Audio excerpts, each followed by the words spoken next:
The collage being created is about famed serial killer John Wayne Gacy. There's a lot to talk about with his killings, but his troubled life started in his childhood.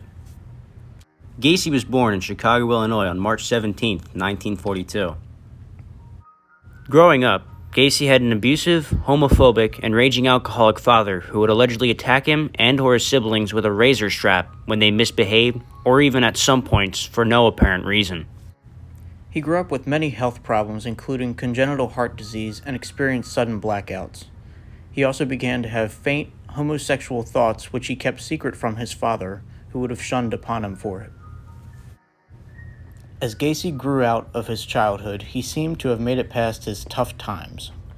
He was viewed as an average suburban citizen. He attended many cultural gatherings in the Chicago area. He was also an outspoken Democrat, and was also a precinct captain for a Democratic Party candidate in his neighborhood. Gacy was married twice and had 2 biological children.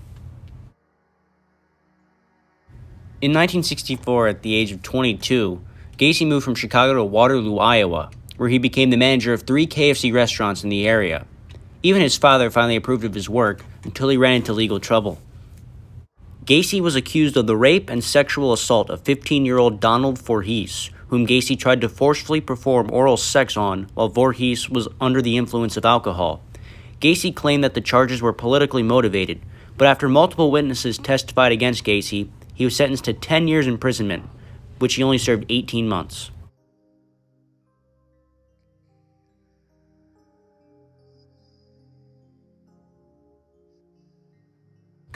After serving his sentence, Gacy immediately moved back to Chicago, and with financial support from his mother, he purchased a ranch house in the village of Nordridge in Chicago. He managed to pick his life back up. A year after his prison release, Gacy started a part-time construction business named PDM Contractors. PDM stood for Painting, Decorating, Maintenance. Gacy would spend up to 16 hours a day working for his construction business. When he wasn't working for his business, Gacy had a membership to the local Jolly Joker Clown Club. Gacy would play the characters Pogo and Patches the Clown, where he would perform at special events and birthday parties. He seemed to have gotten back to normal until the date of January 3, 1972, when Gacy picked up a 16-year-old teenager named Timothy Jack McCoy, who was traveling from Michigan to Omaha, Nebraska by Greyhound bus. Gacy took McCoy on a sightseeing tour of Chicago and promised to let him stay the night at his home. The next morning, McCoy came into Gacy's room with a knife as he was cooking breakfast for the two. Gacy mistook his actions and felt McCoy was trying to kill him. After a violent altercation between the two, Gacy managed to get the knife and stab McCoy repeatedly. After the stabbing, Gacy washed off his knife and buried his body in a crawl space underneath his home. He later stated in an interview that he had a mind-numbing orgasm after McCoy's killing, and he found out death was the ultimate thrill.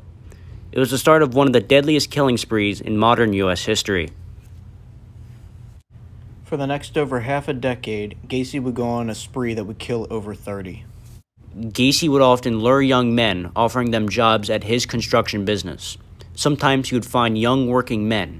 Sometimes he would offer young teens jobs while he was working as a clown.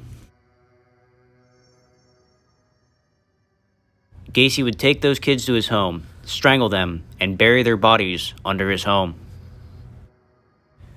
Many people who visited Gacy during his killing spree noted a foul odor coming from his house. He attributed this to the moisture buildup in his home when it really came from the rotting corpses in his basement.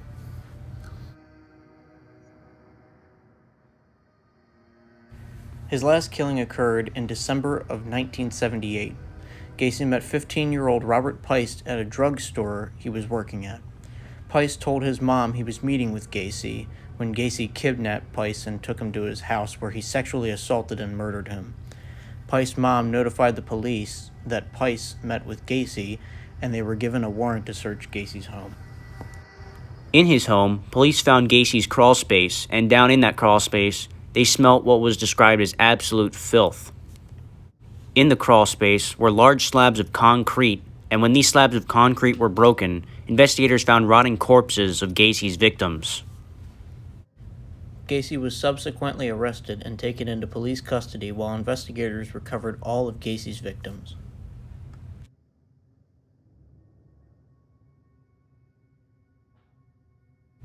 Gacy admitted to his murders and tried to declare insanity, but was quickly rejected by the jury.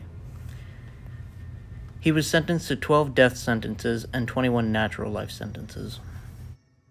Gacy served 14 years on death row, but in later exclusive interviews, he tried to proclaim his innocence to his murders.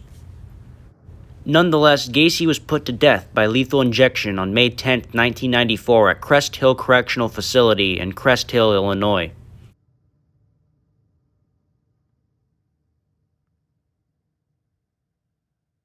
As of today, 27 out of 33 of Gacy's victims have been identified. 2 of his victims went almost 40 years without being identified and were only identified using DNA evidence from the victims' siblings.